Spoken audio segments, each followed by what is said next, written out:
Bismillahirrahmanirrahim. Alhamdulillahil fattahil alim alladzi hadana ila siratil mustaqim. Ashhadu an la ilaha illallah wahdahu la syarika lah, ar-raufur rahim. Wa ashhadu anna sayyidana Muhammadan abduhu wa rasuluh dzul qalbis salim.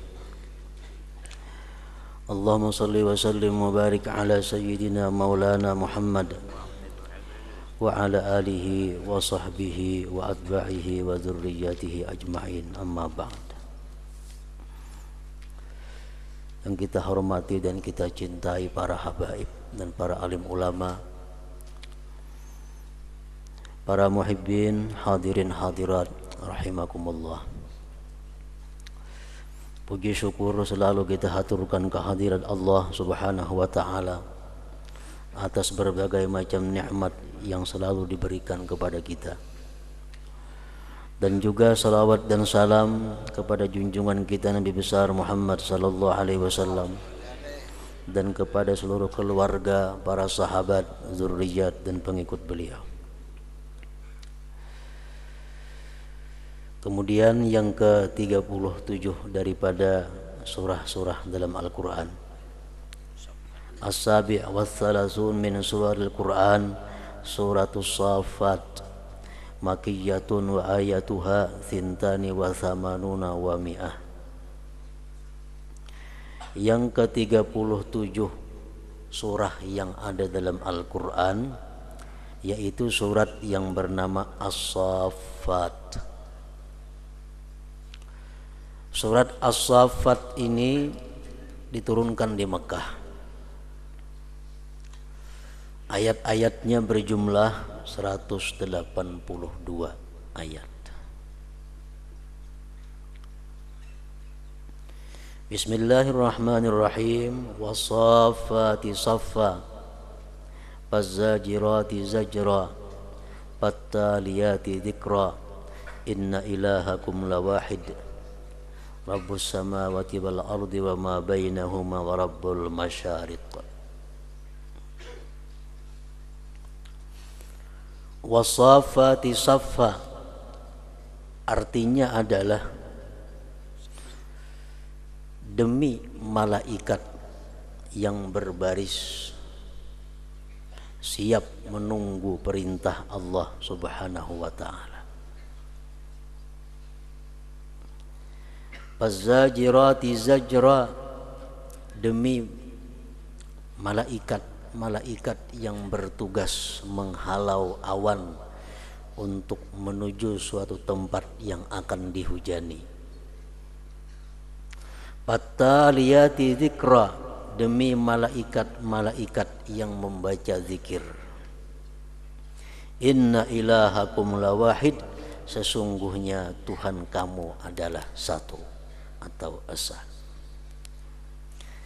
Nah, para muhibbin rahimakumullah, ini merupakan sumpah dari Allah Subhanahu wa ta'ala demi malaikat yang bersaf, yang berbaris, yang mana mereka itu selalu siap untuk menunggu perintah dari Allah Subhanahu wa ta'ala.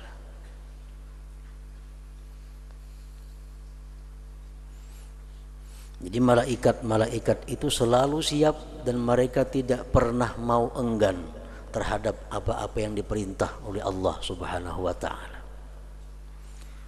Dan dari sekian banyak para malaikat itu, berbagai macam pula tugas-tugas yang diberikan Allah kepada mereka, para malaikat itu. Ada malaikat yang diberi tugas oleh Allah Subhanahu wa ta'ala untuk memintakan ampun kepada Allah terhadap orang-orang yang membaca salawat atas Nabi sallallahu alaihi wasallam. Jadi malaikat ini tugasnya hanya satu. Kada ada tugas lain, kada ada. Dia diberi Allah tugas hanya memintakan ampun kepada orang yang bersalawat atas Nabi. Allahumma ghufir fulan bin fulan, Allahumma ghufir fulan bin fulan, itu aja bacaannya. Ya Allah ampuni fulan bin fulan yang bersalawat kepada Nabi. Ya Allah ampuni fulan bin fulan. Rasulullah sallallahu alaihi wasallam bersabda, "Man shalla alayya salatan sallat alaihi al-malaikah ma shalla alayya." Rawahu Ibnu Asakir. Sabda beliau, barang siapa bersalawat atasku, bersalawatlah atasnya malaikat. Artinya malaikat memintakan ampun kepada kita selama kita bersalawat atas Nabi Muhammad. Sejam kita bersalawat, sejam itulah malaikat tadi diberi tugas oleh Allah untuk mengatakan Allahumma ghufir lahu, Allahumma ghufir lahu, ya Allah ampuni dia, ya Allah sayangi dia, ya Allah rahmati dia.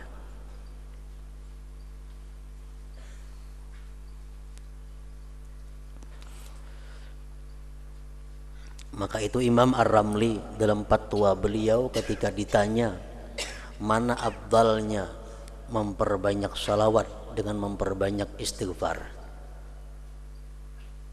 beliau menjawab lebih baik memperbanyak salawat.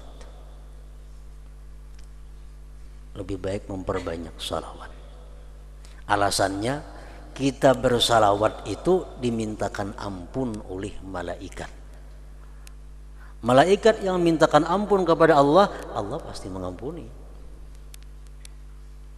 Kalau kita minta ampun kepada Allah, belum tentu diampuni Allah Subhanahu wa ta'ala. Ada lagi malaikat yang diberi tugas oleh Allah Subhanahu wa ta'ala untuk mengucapkan laknat kepada orang-orang yang tertentu. Jadi malaikat itu tugasnya hanya mendua kepada Allah, Allahumma la'an fulan bin fulan, ya Allah laknatlah fulan bin fulan, ya Allah laknatlah fulanah binti fulan, ya Allah kutuklah si fulan bin fulan. Itu aja tugasnya. Kada ada tugas lain. Kalau malaikat berdoa kepada Allah agar fulan bin fulan dilaknat oleh Allah, dilaknat Allah orang tersebut. Rasulullah sallallahu alaihi wasallam bersabda, "Man ba'a aiban lam yubayyinhu lam yazal fi maqtillah wa lam tazalil malaikatu tal'anuhu." Rawahu Ibnu Majah. Barang siapa menjual sesuatu benda, menjual sesuatu barang yang di situ ada celah, yang di barang itu ada aib, tapi dia tidak mau menjelaskan aibnya kepada calon pembeli, senantiasa orang tersebut dalam kemurkaan Allah dan senantiasa malaikat melaknat akan dia. Jadi selama kita kadang minta ampun kepada Allah, selama kita kadang minta halal kepada orang yang kita tipu, malaikat-malaikat yang diberi tugas oleh Allah selalu mendoakan agar kita ini menjadi orang yang terkutuk di sisi Allah Subhanahu wa ta'ala. Jadi itu aja bacaan malaikat, Allahumma la'an fulan bin fulan, ya Allah laknatlah, sampai berapa banyak.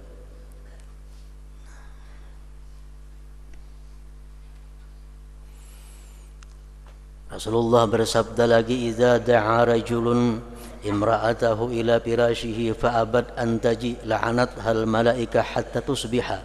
Rawahul Bukhari. Apabila memanggil seorang suami kepada istrinya, maka si istri itu enggan memenuhi panggilan suaminya, si istri itu dikutuk oleh malaikat sampai waktu pagi. Ini malaikat-malaikat yang diberi tugas oleh Allah untuk mengutuk, melaknat perempuan-perempuan yang tidak menghiraukan panggilan suami.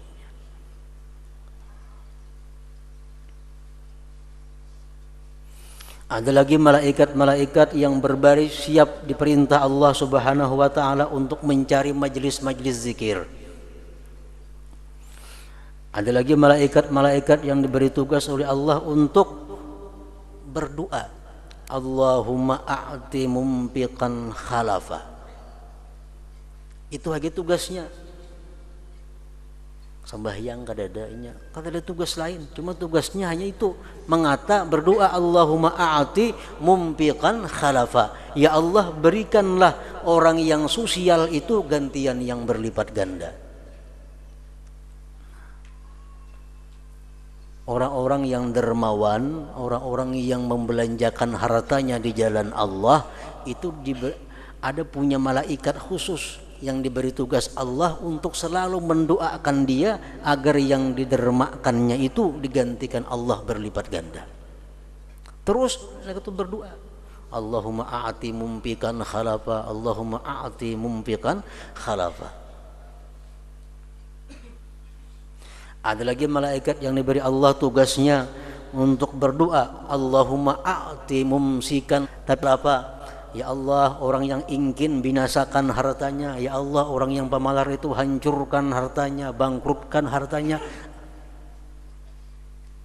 Sampai hari kiamat tugasnya itu aja, berucapnya itu aja.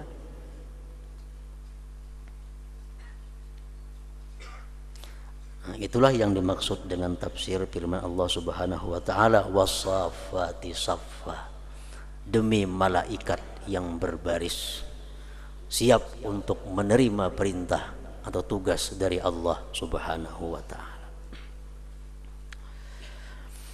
Para muhibbin rahimakumullah, surat As-Saffat ini 182 ayat tadi memberikan petunjuk, arahan kepada kita. Salah satunya kita ambil contoh bagaimana Allah menjelaskan kepada kita tentang keadaan hari akhir nanti.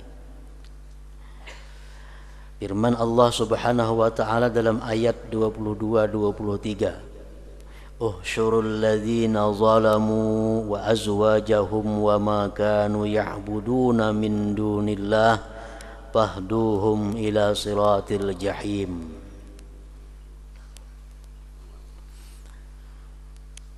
Allah berseru kepada malaikat untuk diumumkan, halaulah, hasyartutnya halau orang-orang yang zalim dan istri-istri mereka, pasangan-pasangan mereka, dan halau juga sesuatu yang mereka sembah dari selain Allah, dan bawa mereka itu kepada jalan neraka.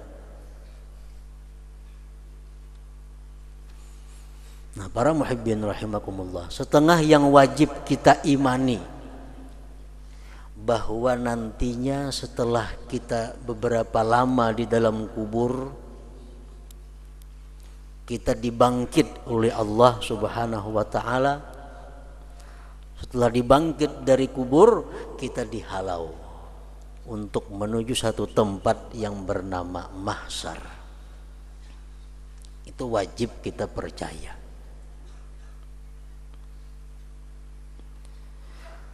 Sewaktu kita dihalau dari kubur menuju mahsyar itu, orang-orang yang menyembah berhala, dia akan membawa berhala. Orang-orang yang menyembah keris akan membawa keris.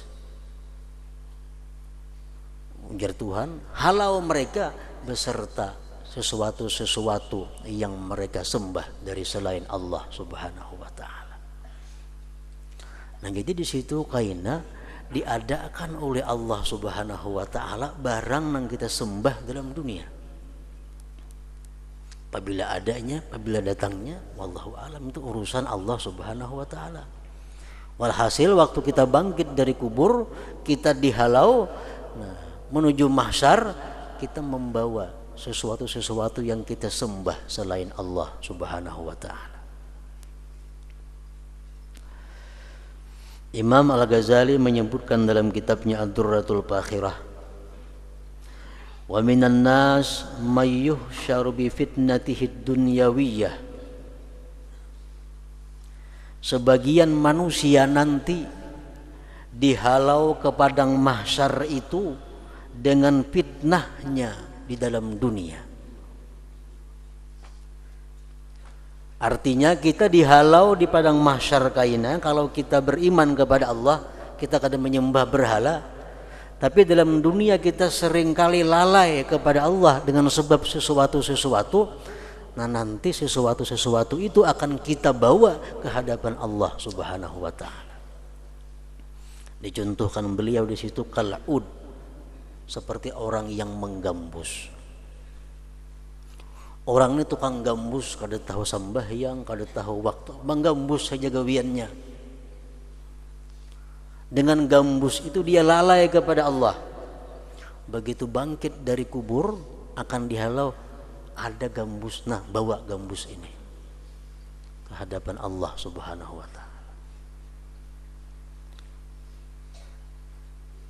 Wal mizmar, seruling, tukang suling. Ini katuju menyuling, kada tahu waktu sembahyang, kada tahu orang terganggu, awal seruling jadi gawinya. Bangkit dari kubur, dia bangun, ada suling di gawak. Suruh bawa suling itu ke hadapan Allah Subhanahu wa taala. Karena suling inilah yang bikin fitnah dia di dalam dunia sehingga dia lalai mengingat Allah Subhanahu wa taala. Orang yang dalam dunia suka minum arak, begitu bangkit dari kubur, bangun, ada botol arak di gawaknya, digantungkan di lehernya, dibawa, dihalau ke hadapan Allah Subhanahu wa taala. Pokoknya sesuatu benda-benda apapun yang membuat kita maksiat kepada Allah, yang membuat kita lalai kepada Allah, akan kita bawa nanti ke hadapan Allah untuk dipertanggungjawabkan. Tukang umpamanya, ada tahu waktu sembahyang, betukang aja gawian. Bangun kena tokol kada gaji timbulan di gawak, diangkut ke hadapan Allah Subhanahu wa taala. Orang-orang yang mencuntan samin, mencuntan segala macam, bangkit dari kubur, mahambin samin itu. Wa minan nas may yuhsyaru bi zalamatih. Sebagian manusia lagi ada yang dihalau nanti dengan kezalimannya. Hakim-hakim nang zalim nang tuang catuk palo itu, nah karena begitu bangun dari kubur digantung orang patu di gulunya. Jaka bapak kayan baik berarti lanjang di situ.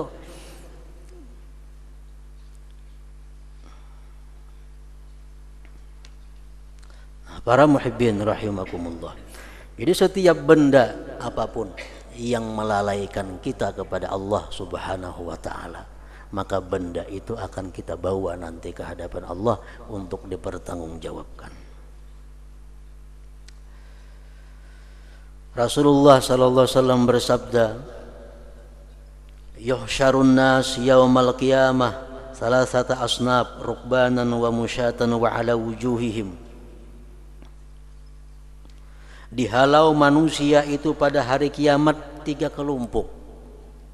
Ada yang dihalau bertunggangan, berkendaraan.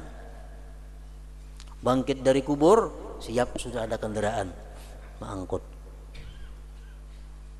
Ada yang dihalau dari kubur menuju mahsyar itu wa musyatan, jalan kaki. Wa ala wujuhihim, ada yang jalan merayap, jalan berjalan di atas muka mereka. Hadis riwayat Tirmidzi.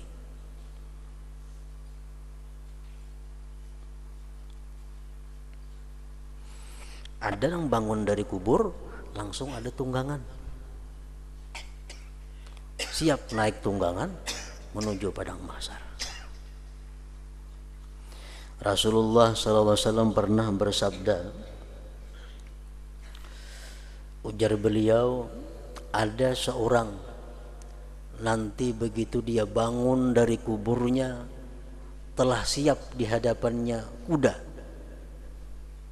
seolah-olah aku melihat akan kuda itu saat ini, kata Rasulullah sallallahu alaihi wasallam. Dahulu tuh kada ada bang sepeda motor, kada ada bang motor, kendaraan yang paling harat tuh kuda sudah. Nah, jadi kuda contohnya. Lalu sahabat bertanya, siapa itu orang wahai Rasulullah sallallahu alaihi wasallam? Ujar beliau, itu adalah seseorang yang hartawan. Itu orang kaya. Orang kaya ini dia membeli sebidang kebun, kemudian dia wakafkan untuk orang-orang miskin. Kebun, mengkor kebun gatah 10 hektar umpamanya. Hasilnya untuk orang fakir miskin. Dia dengan harapan, dengan niat bekalku nanti di akhirat. Kemudian orang tersebut membantu orang-orang du'afa, janda tua yang tidak ada usaha, anak-anak yatim. Kemudian kata Rasulullah, orang tadi membeli budak-budak, dibeli kemudian dibebaskannya budak-budak itu. Kemudian laki-laki tadi kata Rasulullah, waktu dia berjalan ada melihat laki-laki tua yang matanya sudah kabur, yang berjalannya sangat lemah. Si hartawan tadi melihat laki-laki itu, dia belikan kuda. Dia belikan kuda, dia serahkan kepada laki-laki tadi, wahai laki-laki, ini aku memberi engkau kuda agar engkau tidak susah payah berjalan kaki. Dengan niat mudah-mudahan nanti aku dibangkitkan dari kuburku diberi kuda oleh Allah Subhanahu wa taala. Nah, itulah kata Rasulullah sallallahu alaihi wasallam, orang yang nanti bangkit dari kubur sudah ada tunggangan kendaraan yang membawanya menuju padang mahsyar itu. Namun kita di sini kada tak pakai kuda, nandang sepeda motor gitu warakan. Warakan sepeda motor. Orang-orang penceramah nang ke kampung-kampung, nang ke dusun-dusun itu nah, nang mereka bisa sepeda, nang sepeda motornya buruk, ganti akan lawan nang buga niat supaya nanti bangkit dari kubur ada kendaraan nang menjemput aku untuk menuju mahsyar. Para muhibbin rahimakumullah, sahabat Rasulullah sallallahu alaihi wasallam pernah bertanya kepada Rasulullah, kaifa nuhsyaru ya Rasulullah, bagaimana nantinya kami dihalau wahai Rasulullah? Qala, beliau bersabda, isnani ala ba'ir wa khamsatun ala ba'ir wa asharatun ala ba'ir. Ya Nabi, di antara kalian ada nang kena berdua seekor unta, ada yang berlima seekor unta, ada yang 10 seekor unta. Imam Ghazali mensyarahkan ini hadis, itu adalah maksudnya bagi mereka-mereka yang dalam dunia bertuturuk berbuat kebaikan.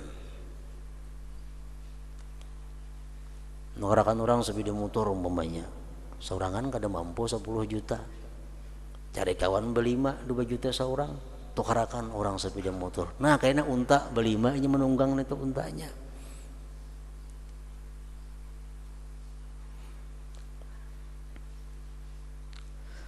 Para muhibbin rahimakumullah,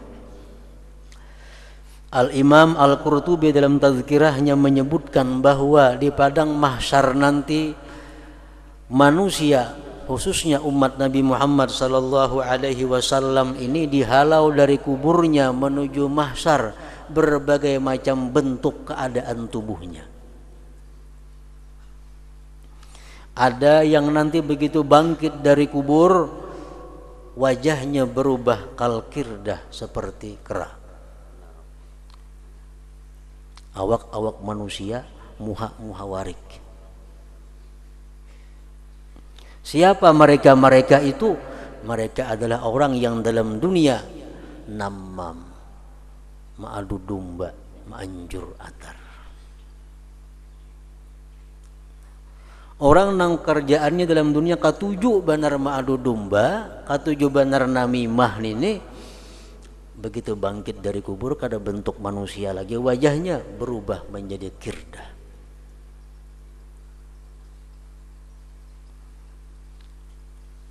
Anjur atar, contohnya anjur atar. Nah, orang dua laki bini. Orang dua laki bini berisi pembantu di rumah Saiku. Pembantu ini anjur atar. Kemudian si laki-laki ini tiap hari ke pasar berusaha marian bulik. Suatu hari laki-laki ini terlambat datang malam. Pembantu lawan nang bini, lawan majikan, laki pian tuh aku bisa bebini. Apa bulik malam rajin song-song bulik. Contoh nang anjur atar di dalam kitab contohnya macam itu. Pian hendaklah supaya laki pian itu sayang, jangan sampai bebini. Ulun bari amalan nah si pembantu nih. Nah, apa amalan aja nang bini-bini itu?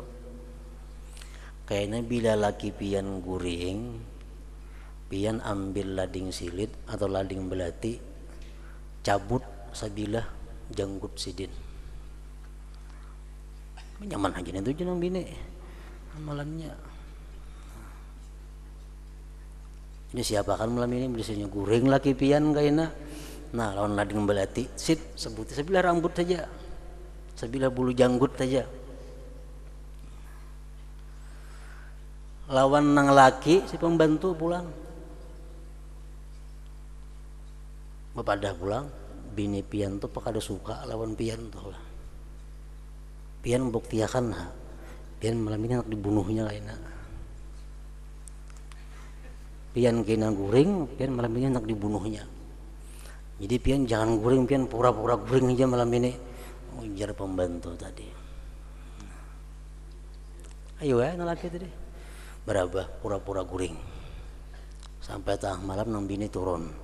Naik mau lading belati. Nah. Maandak ka gulo. Nang maambil janggut sabilah tadi. Pas maandak ka sini, dikajak nang laki bangun. Oh sekalinya bujur. Anak membunuh aku ini umanya ini. Nah itu nama ngarannya. Orang nang asalnya rukun, asalnya baik, jadi hancur gara-gara orang yang namimah. Nah macam itu kayaknya di dalam kubur, bangkit dari kubur, wajahnya macam kera. Menghancur orang nang bekasih sayangan. Kemudian lagi ujar Imam Al-Qurtubi dalam tazkirah beliau menyebutkan ada manusia yang dihalau menuju mahsyar itu wajahnya kal khinzir, seperti babi. Siapa mereka itu? Ahlul mukus, orang-orang yang mencukai harta manusia. Pahamlah cukai? Nah, cukai harta manusia.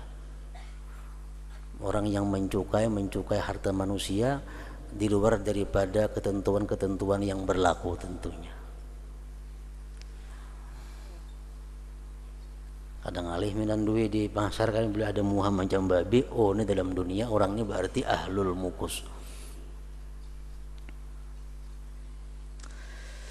Ada lagi wajah orang di dalam padang mahsyar itu berjalan menuju mahsyar itu al-munakkasun yang dibalik kepala di bawah batis ke atas. Dari kuburnya menuju mahsyar kepala yang berjalan. Mereka itu adalah akalatur riba, orang yang melakukan praktek riba.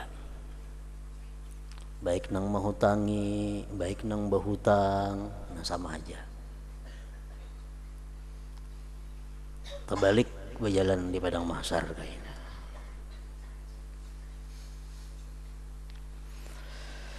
Ada lagi orang yang di dalam padang mahsyar itu berjalan al-muqatta'atu aydihim wa arjuluhum, yang potong kaki tangannya. Mereka itu siapa? Alladzina yu'zunal jiran, orang yang sering kali mengganggu, menyakiti tetangganya. Menyindir, menyembati lawan tetangga, lawan jiran. Bangkit dari kubur kada betangan kada bebatis kayaknya. Itu Al-Imam Al-Qurtubi mengambil sarinya daripada hadis Rasulullah sallallahu alaihi wasallam. Nah, para muhibbin rahimakumullah, kita berharap berdoa kepada Allah Subhanahu wa taala yang intinya adalah bahwa kita nanti di padang mahsyar dihalau oleh Allah Subhanahu wa taala bersama-sama dengan junjungan kita Nabi besar Muhammad sallallahu alaihi wasallam. Da hadratin Nabi sallallahu alaihi wasallam. Al-Fatihah.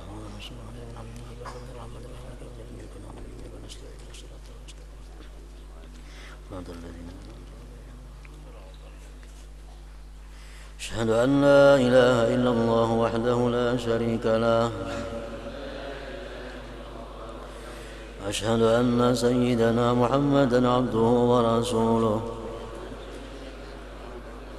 لا إله إلا الله نستغفر الله لا إله إلا الله نستغفر الله لا إله إلا الله نستغفر الله لا إله إلا الله ونتوب إلى الله لا إله إلا الله محمد رسول الله صلى الله عليه وسلم فيا أيها الراجون منه شفاعة صلوا عليه وسلموا تسليما.